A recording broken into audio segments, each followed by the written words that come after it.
Et salut à toi, je suis très content de te retrouver ce soir pour une nouvelle vidéo. Encore une fois, un petit peu spéciale, ça enchaîne en ce moment, car c'est la première fois que je te propose une promenade à mes côtés. Comme tu peux le voir, je ne parle pas en direct, j'enregistre ma voix par-dessus la vidéo plus tard, car il était impossible techniquement d'avoir un bon son et d'emmener mon micro pendant la promenade. Si tu as vu mes autres vidéos à Lisbonne, tu peux comprendre pourquoi, vu le micro. Et donc, d'ailleurs, je t'avais dit dans la première vidéo, je crois, que j'aimerais te proposer une petite balade au cœur de Lisbonne, près de là où j'habite, comme ça pour que tu puisses avoir une petite vue de ce que je découvre autour de moi. Alors, c'est une balade nocturne. Je crois qu'il était 3 heures du matin. Du coup, ce n'est pas très représentatif de la vie durant la journée. Mais c'est une autre atmosphère. Et je trouve ça intéressant aussi de découvrir une ville la nuit, quand tout est calme. Donc là, pour le coup, ça va être très calme durant toute la vidéo.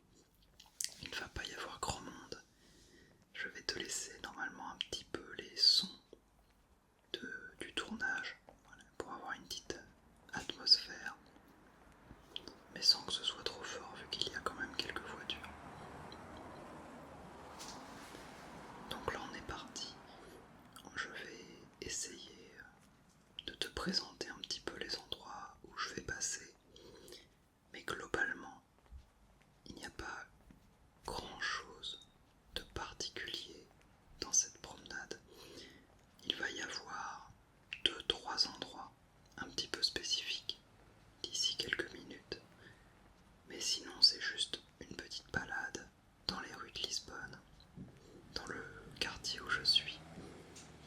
Donc c'est vraiment pour l'immersion, pour la vie de tous les jours, pas uniquement les plus beaux endroits, les plus belles visites à faire, ce genre de choses. Pour tout ce qui est visite à faire et choses à voir, je t'en parlerai dans une autre vidéo, mais je ne pourrai pas filmer sur place ce coup-ci. Je te ferai un petit guide des endroits que je recommande. En tout cas là, on est parti. Pour l'instant ça va être assez normal, assez classique pendant, je dirais, 10 minutes, 5-10 minutes.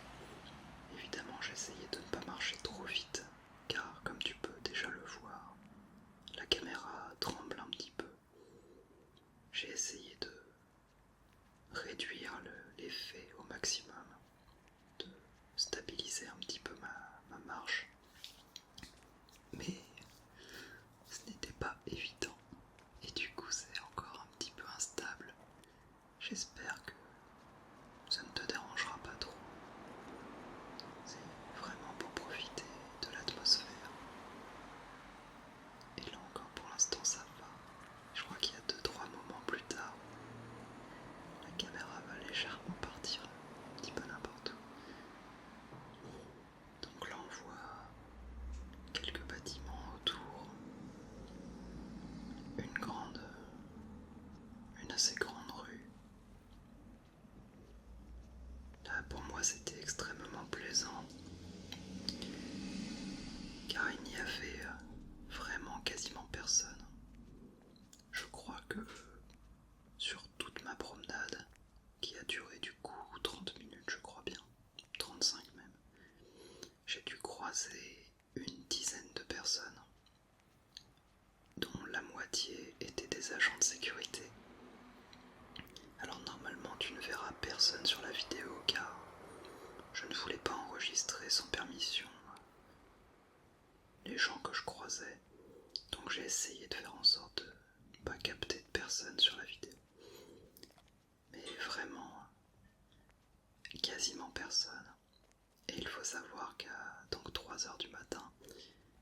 faisait encore très chaud, très doux. Donc là, je suis actuellement en t-shirt et je me promène. Et pour te donner un petit peu le contexte du tournage, je venais d'aller au cinéma et justement, on va pas tarder à aller voir ce fameux cinéma qui ne fait pas que cinéma en fait. Le cinéma est à l'intérieur d'un centre commercial, on pourrait dire, mais c'est assez particulier. Donc normalement, on ne va pas tarder à faire le petit détour, car ce n'était pas sur mon chemin prévu initialement. Mais vu qu'on passait vraiment pas loin, je me suis dit que j'allais te montrer l'endroit qui est assez étonnant et assez sympathique. Ça va être la prochaine à gauche normalement. Alors, pour le coup, il y a pas mal à dire un petit peu sur le lieu qu'on va bientôt voir. Mais je vais attendre au moins qu'on le voit un petit peu. Comme ça mettra des images sur mes mots. Là, on devrait y être dans 2-3 minutes, je pense. Et donc oui, j'étais parti au cinéma. Et au départ, j'avais voulu tenter de filmer avec mon téléphone sur le chemin pour faire quelques plans et de faire un petit montage de cette légère marche. Mais le téléphone était encore plus instable que le caméscope. Et je n'avais pas réussi à avoir de plan convaincant. Donc quand je suis rentré du cinéma, je suis reparti directement pour cette petite balade qui a donc duré 30 minutes pour la partie vidéo et évidemment 30 minutes dans l'autre sens pour rentrer chez moi. Et c'était un vrai plaisir. Alors oui, je traverse totalement au rouge. Ne me juge pas, s'il te plaît. Il n'y avait absolument personne. Et je regarde bien avant de traverser. Et évidemment, en théorie, il ne faudrait pas. Donc là, c'est un endroit que j'aimais bien. Alors c'est tout simple, il n'y a rien de particulier. Mais j'aimais bien les petites lumières avec les petites boutiques. Et justement, le fait qu'il n'y ait absolument personne, ça donnait une atmosphère que je trouvais assez particulière.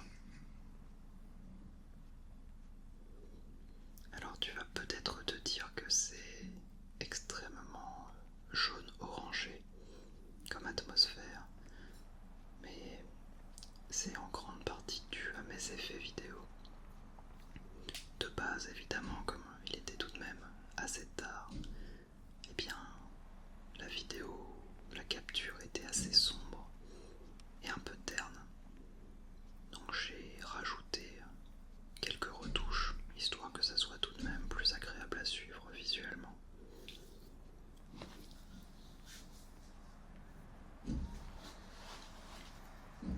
Donc là, on commence à avoir un petit aperçu. Alors là, tu te demandes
et c'est devenu à la fois un lieu pour les courses de taureaux, et ça je vais en parler un petit peu plus en détail après.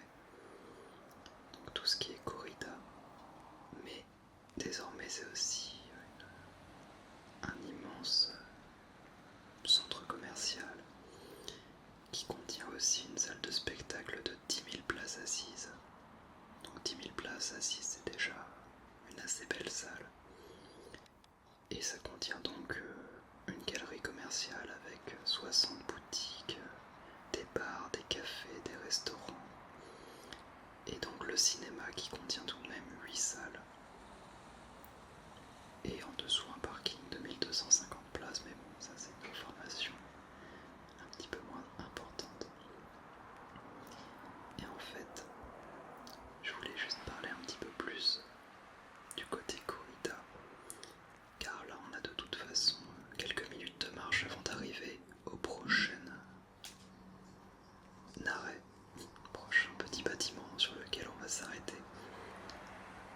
Et donc en fait au Portugal, contrairement à la corrida espagnole traditionnelle que l'on connaît plus souvent, et bien au Portugal le taureau n'est pas tué à la fin du combat. Ça a été un choix fait par le roi Miguel de Portugal pendant son règne de 1828-1834, car il trouvait que c'était inhumain pour le taureau. Et donc du coup, que se passe-t-il? Eh bien, il y a tout de même une première phase qu'on pourrait qualifier de violente, car il faut tout de même lancer des piques à l'arrière du taureau. Pour le coup, je n'y connais absolument rien en corrida et je n'ai vraiment pas envie de rentrer dans le débat. Donc, pour ma part, ce n'est pas une pratique que j'apprécie spécialement. Mais peut-être que des spécialistes me diront que les piques ne font absolument pas mal. En tout cas, ce n'est pas trop le débat. Car au final, ce qui est intéressant, c'est la seconde partie du combat, qui n'est plus vraiment un combat d'ailleurs, car en fait, il y a ce qu'on appelle les forçados, un groupe de 8 hommes qui s'installent, qui se mettent en ligne et qui provoquent, en tout cas qui mettent au défi le taureau de les charger. Donc il reste droit, il ne bouge pas et il met au défi le taureau. Et donc normalement, la personne qui est le plus devant, donc apparemment l'homme de front, est censé attraper et bloquer la tête de l'animal. Et ensuite tous les autres vont venir l'aider jusqu'à ce que le taureau soit neutralisé. Donc je rappelle, il n'est pas tué, il est juste neutralisé à la main par ces hommes qui l'ont provoqué en se mettant en face de lui. Ça doit être assez impressionnant à voir. Et personnellement, je trouve ça assez intéressant que le taureau ne soit pas tué durant le combat. Je trouve que ça colle bien en fait avec la culture portugaise qui est globalement très très peu violente. Ils préfèrent exiler les personnes plutôt que les tuer. Et personnellement, je trouve ça assez intéressant niveau culturel. Oula, alors là il y a l'écran qui était devenu rouge quelques instants. Et donc pour la petite anecdote, aux États-Unis, ils appellent ce groupe de 8 hommes, ils les appellent Suicide Squad. Donc la team suicide, la team suicidaire peut-être, pour une traduction plus correcte. Donc là on va traverser commencer.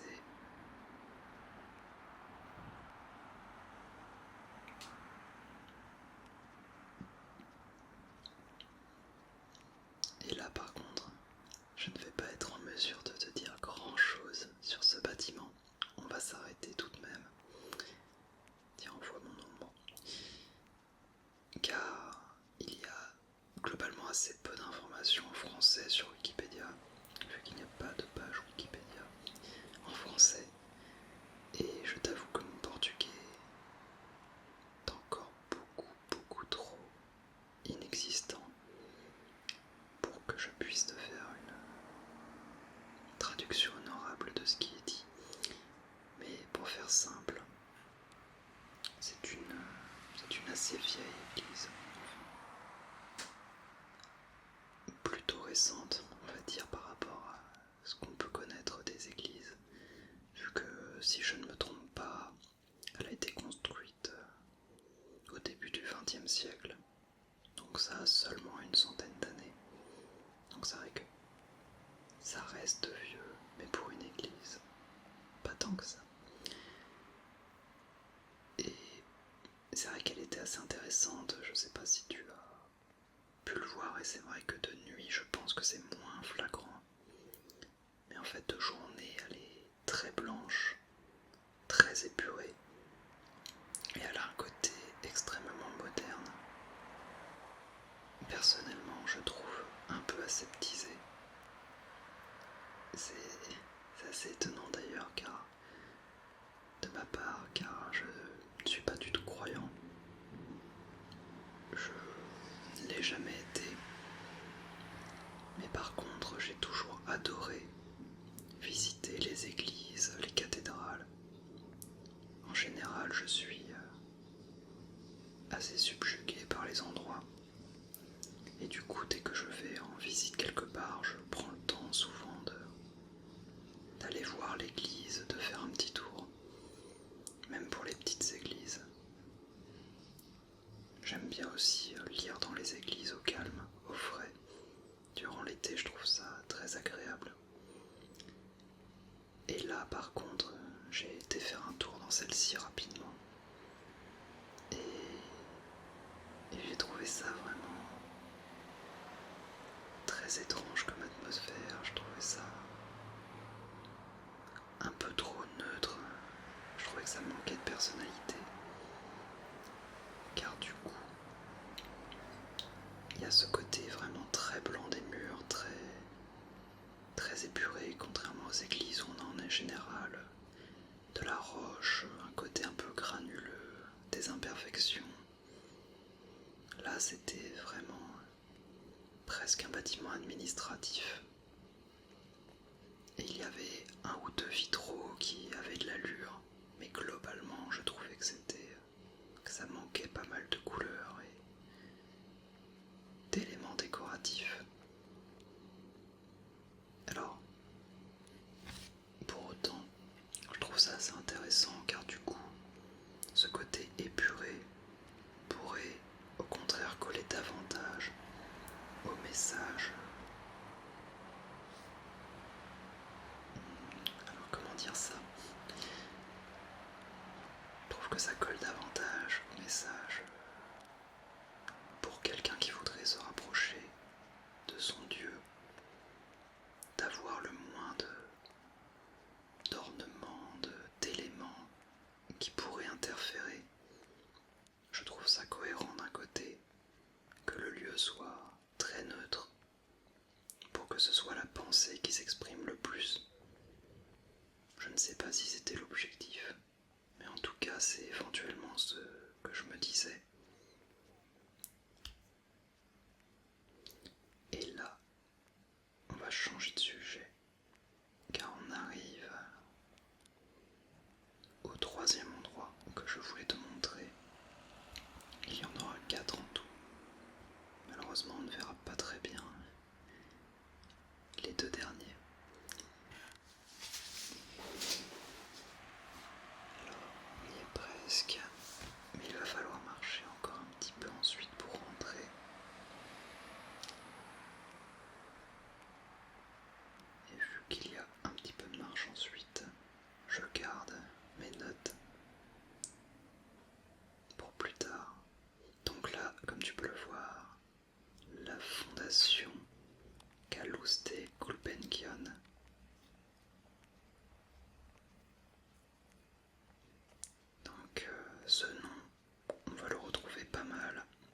cette zone,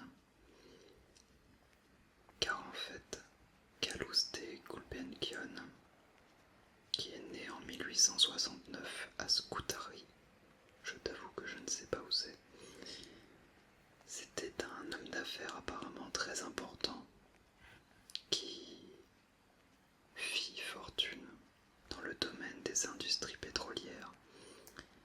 Alors du coup c'est assez pas gênant, mais c'est assez particulier car il va avoir légué à la ville une très très belle fondation et ce parc est vraiment superbement agréable en journée. Il y a des petites zones pour être au calme, il y a beaucoup de personnes qui viennent pour lire à l'ombre sous les arbres. C'est vraiment un beau parc. Et du coup, Calouste Gulbenkian aura légué beaucoup de choses, mais il a fait sa fortune dans un domaine qui n'est pas forcément le domaine le plus neutre au monde, on va dire. Je ne veux pas évidemment créer débat non plus là-dessus. Faire fortune dans les industries pétrolières, peut-être que c'était fait de façon totalement honnête et respectueuse de l'environnement, mais les chances sont relativement faibles, surtout en 1869. Et du coup, là, on rentre en fait, car c'est ouvert 24 heures sur 24. Mais malheureusement, c'est très sombre évidemment la nuit, donc tu ne pourras pas voir grand-chose. Mais tu peux un petit peu profiter de cette atmosphère assez particulière. Là en fait, je regardais à gauche car il y a un chemin qui permet de faire un petit peu le tour du propriétaire. Et c'est le chemin dont je te parlais en disant qu'il était très agréable pour s'arrêter, pour juste se promener. Mais là, j'ai hésité à le prendre pour te montrer un petit peu. Sauf que du coup, j'ai vu sur le caméscope que l'image était beaucoup trop sombre. Et donc, je n'ai pas pris le temps d'y aller car tu n'aurais absolument rien vu. Mais je t'en parle quand même. Et si jamais tu as l'occasion de venir à Lisbonne, eh bien je te recommande chaudement de venir faire un petit tour dans ce parc. Et concernant le grand bâtiment qui était à gauche, que là tu ne vas pas voir quelques secondes car, de mémoire, il y avait une agent de sécurité et je vais donc éviter de la filmer à un moment. Mais du coup cet immense bâtiment sur la gauche, eh bien c'est la fondation et plus particulièrement le musée Calouste Gulbenkian. Donc ça a été ses dernières volontés que de le construire, car il voulait présenter au public et par la même occasion protéger ses collections privées qui contiennent, attention, plus de 6000 pièces d'œuvres d'art.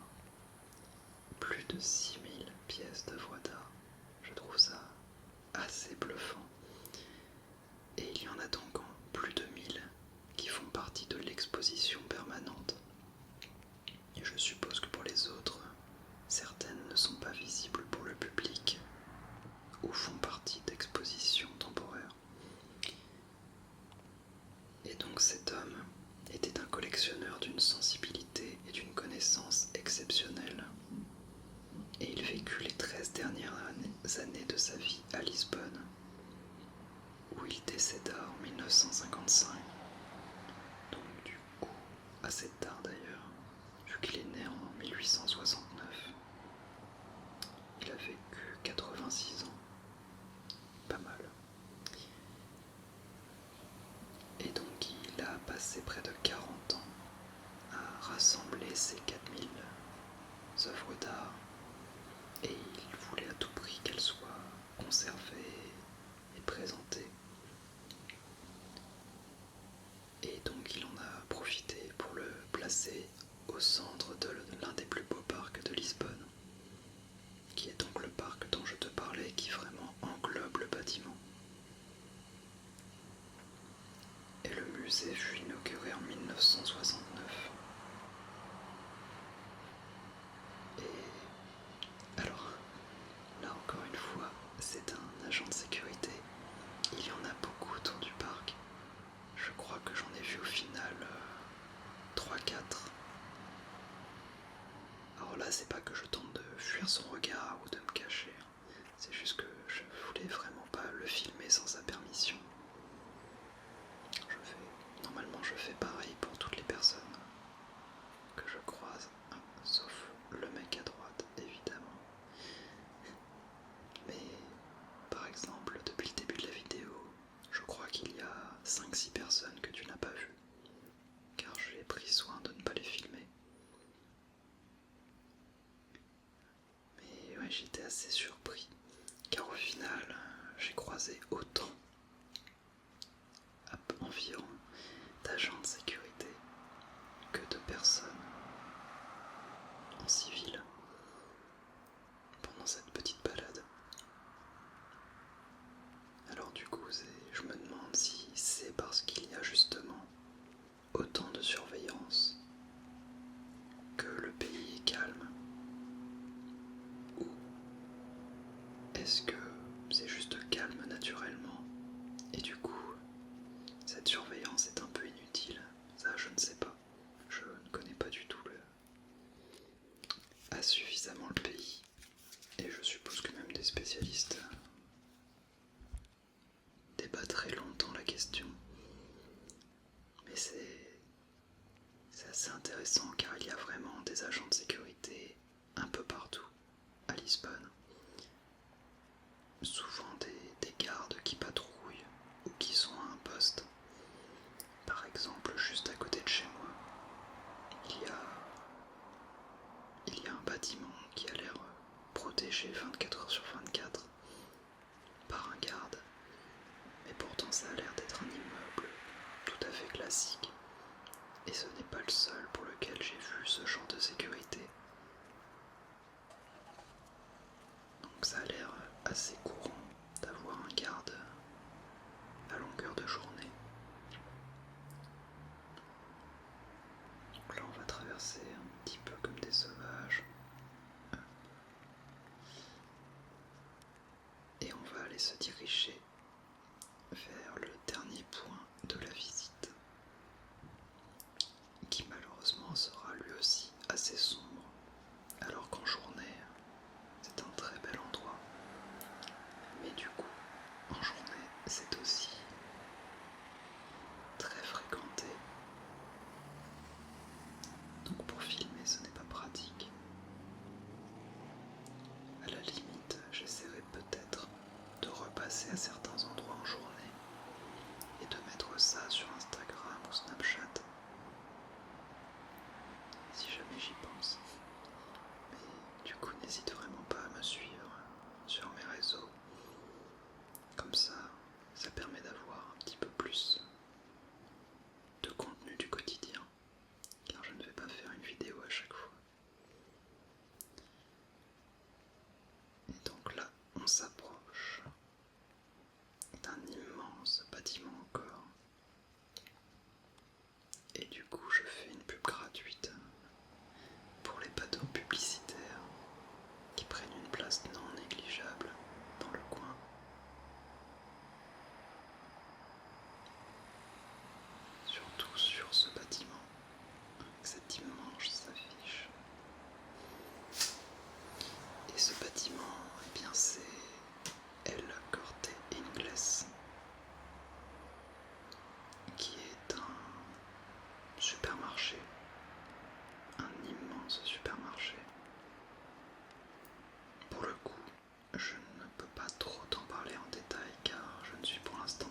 assez gigantesque et on peut trouver un petit peu de tout.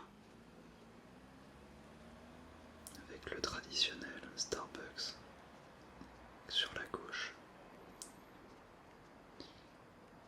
Donc là, de nuit, je ne vais pas m'attarder trop dessus. Pareil, c'est un lieu qui est beaucoup plus vivant de jour. Mais pour avoir cette atmosphère aussi calme, aussi paisible, il fallait que ce soit de nuit. Et pour ma part, je t'avoue que je suis très très content de pouvoir te proposer cette vidéo, car c'était un petit challenge pour moi de prendre la caméscope, le caméscope, et d'aller faire cette promenade nocturne en essayant de te présenter un maximum de choses. Et en plus, ça a été pour moi un excellent moment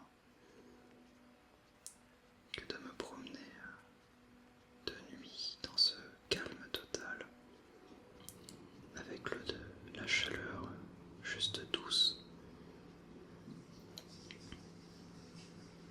Et sur le retour, j'étais vraiment content d'avoir pu faire cette vidéo. Et j'espère que toi aussi tu auras passé un agréable moment pour cette marche nocturne. Et j'espère que ça te donnera envie, pourquoi pas un jour, d'aller visiter le Portugal, d'aller visiter Lisbonne, et peut-être de venir voir en journée ces endroits qui valent le coup. Là, il y a le caméscope qui apparemment était très fatigué de la marche. Il commençait à voir flou, mais on y est presque. On devrait être arrivé d'ici 30 secondes au point final. Mais comme je te disais, il va être particulièrement sombre. J'ai déjà un petit peu regardé comment ça rendait. Donc je vais t'expliquer un petit peu avant de quoi il s'agit. J'adore cette petite montée. Je ne sais pas pourquoi, mais j'avais l'impression d'être dans le jeu The Witness. Si tu y as joué ou si tu as vu mes quelques vidéos dessus, n'hésite pas à me dire si tu as cette impression aussi. Mais donc là, on est dans un autre parc. Et il y a une petite zone aquatique qui est juste en face. Et là, normalement, ici, c'est un bar. Avec donc des tables, des chaises un petit peu partout. Évidemment, retirées la nuit. Voilà. Et on peut s'installer près de l'eau. Et quand il fait beau, l'eau scintille. Mais là, je ne sais même pas si tu peux apercevoir l'eau. Je crois que je vais essayer de te montrer un petit peu plus en penchant la caméra vers le bas, normalement. D'un côté c'est intéressant, je n'avais pas fait attention, mais il y a les lumières qui se reflètent dedans. Donc là, bon, on ne voit pas beaucoup, mais on voit quand même qu'il y a des reflets des lumières, et donc il faut s'imaginer qu'il y a de l'eau un peu partout. Et je vais du coup te dire au revoir, et j'espère que tu as apprécié cette promenade avec moi. C'était un plaisir pour ma